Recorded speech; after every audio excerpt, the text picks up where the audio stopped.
Diabetes has unfortunately become very common, and as you know, diabetes is a leading cause of serious diseases like heart attack, stroke, chronic kidney disease, peripheral neuropathy, retinopathy, and many others.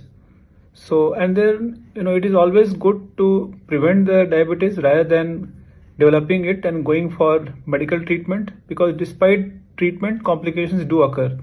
So, in this video, I will highlight what are the things you can do to reduce the risk of type 2 diabetes.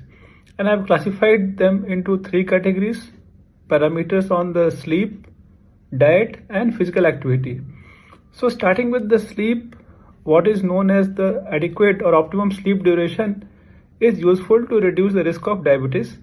An optimum sleep duration is supposed to be 7 to 9 hours at nights. So in studies, what has been shown is that those who sleep less, that is sleeping for less than 5 hours, and those who sleep more, that is more than 10 hours at night, so both the groups have higher risk of diabetes as compared to those who sleep for optimum duration. Then second thing is the daytime napping. Short daytime naps are useful, which is typically less than 30 minutes, but longer daytime napping of more than 1 hour has been found to increase the risk of type 2 diabetes.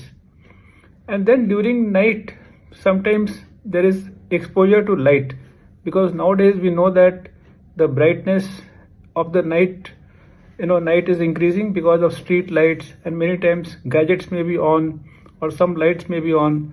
So studies have shown that if there is significant exposure of bright lights during night time, that also increases the risk of diabetes.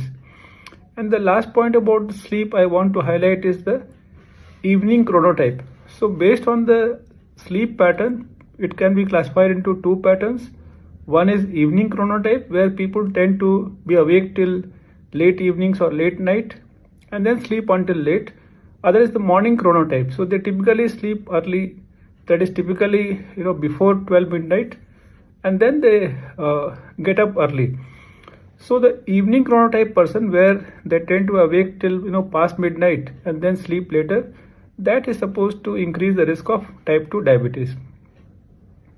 Coming to the next part of my ways of preventing diabetes, it is going to focus on the diet. And diet is one of the most important aspects in order to reduce the risk of diabetes.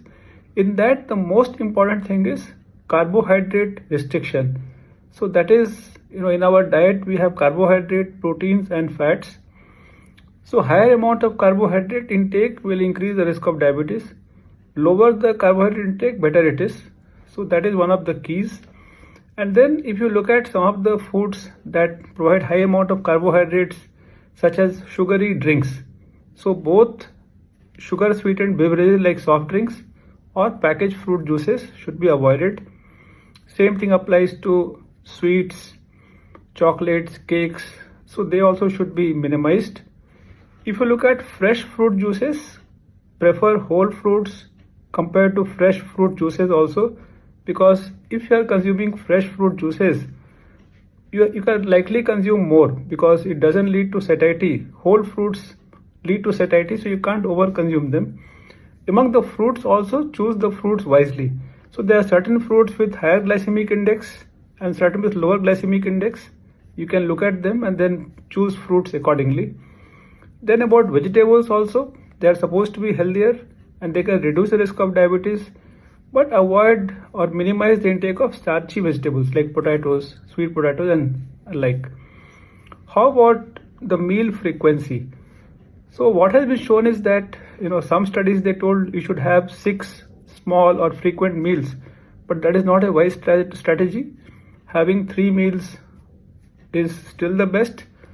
And then there are studies which are looked at breakfast skipping. So if you skip breakfast and it is not part of any intermittent fasting, then that increases the risk of type 2 diabetes, because it increases the risk of postprandial hyperglycemia. So blood glucose after lunch and after dinner is higher in people who skip breakfast, because people who skip breakfast generally they tend to snack in between, and they are the ones who can eat late at night also. It increases the risk of overweight and obesity. So skipping breakfast, which is not a part of intermittent fasting, is not advisable. When I'm talking intermittent fasting, definitely intermittent fasting is one of the useful strategies to reduce the risk of diabetes. But needless to say, it should be done under medical supervision of your physician and nutritionist. So that typically, if you restrict the eating window to less than 10 hours, so that has been shown to reduce the risk of type 2 diabetes. So eating window of less than 10 hours, which means fasting of 14 hours or more. And then one more thing is snacking, because nowadays it's common to snack in between meals. But as you can understand, snacking in between meals will also increase the risk of type 2 diabetes. So this much about the diet part. And lastly, I will talk about the physical activity. So physical activity is also very important to reduce the risk of diabetes. In that, there are two main parts. One is the aerobic exercises, which includes brisk walking, running, cycling, swimming. So that should be done for about, say, 300 minutes or more if it is mild physical activity in a week. And if it is moderate to vigorous physical activity, then recommendations suggest that 150 minutes or more in a week. That can be done either during the weekends over 1 to 2 days if you are busy throughout the week, or if you can get time, you can split into 4 or 5 days in a week. The second part of exercise is strength training.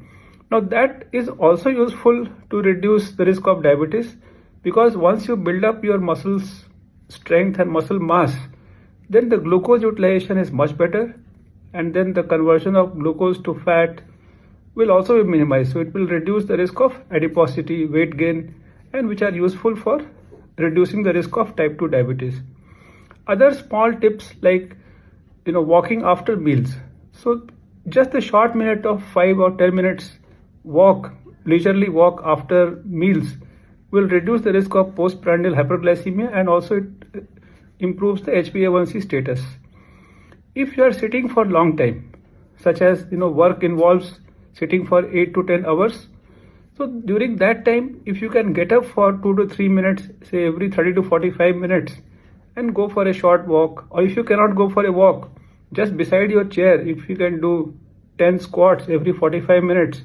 So in studies, those strategies also have been shown to reduce the risk of type 2 diabetes. And then, so these are some of the things. And also finally the sitting time. So because work involves sitting, and sometimes leisure time activity also may involve sitting and browsing on the net, watching TV. So the total duration of sitting in a day, if you can keep it to below 10 hours, it can be offset with other physical activity. But if someone sits for more than 13 hours, even 1 hour exercise cannot negate the cannot balance the negative effects of sedentary lifestyle. So in summary, if you look at the parameters of the sleep, good sleep, healthy diet, and regular physical activity, these are the three main pillars to reduce the risk of type 2 diabetes. Obviously, these are all general advice. For your proper advice for yourself, for one individual, it is always good to discuss with your physician, nutritionist, and physical fitness trainer. I hope you found useful. If you have any comments, please get back.